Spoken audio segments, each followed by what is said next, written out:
бурида шудани Русия аз низоми байналмилалии SWIFT ба интиқоли пули муҳоҷирони тоҷик аз Русия таъсир нахоҳад дошт, вале ба кори бонкҳо дар Тоҷикистон халал ворид хоҳад кард. ин аст ки бархе аз бонкҳо дар Тоҷикистон ба ҳолати нав омодагӣ мегиранд.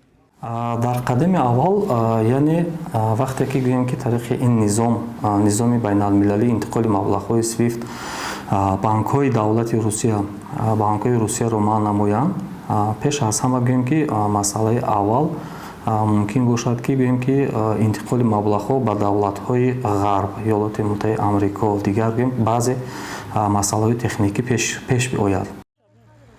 SWIFT як низоми байнибонкии иттилоърасониест ки интиқоли маблағҳоро дар саросари ҷаҳон таъмин мекунад.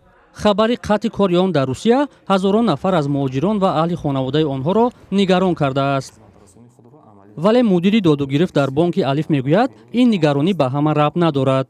низоми пардохтӣ гӯем ки умумиҷаҳонии SWIFT ки штаб-квартираш дар Белгия мебошад, бисёртар барои хизматрасонии пардохтҳои мизоҷони корпоративӣ гӯем, барои гӯем ки хариди молу маҳсулот, хизматрасонӣ ки аз дигар давлатҳо мешавад, онҳо ин хизматрасониро фаъолтар гӯем ки истифода мебаранд. аммо барои гӯем ки муҳоҷирони меҳнатии мо асосан гӯем ки он низомҳое ки мо бекушодани суратҳисоб метавонем маблағҳои онҳоро интиқол кунем, метавонем қабул кунем, мо фаъолона аз онҳо истифода бурда истодем. муҳоҷирон ва наздикони онҳо аз қатъи кори SWIFT дида аз уфти босуръати қурби рубли русӣ зиёни ба маротиб бештар мебинанд. 98 сомони тоҷикида 1000 рубли русӣ метавонам гуфтам, хеле фаҳмидам. барои пулгирӣ омадем ака. ҷа мақсад курс пас буд ака, сумона гирифтем. чанд гуфтед? 96.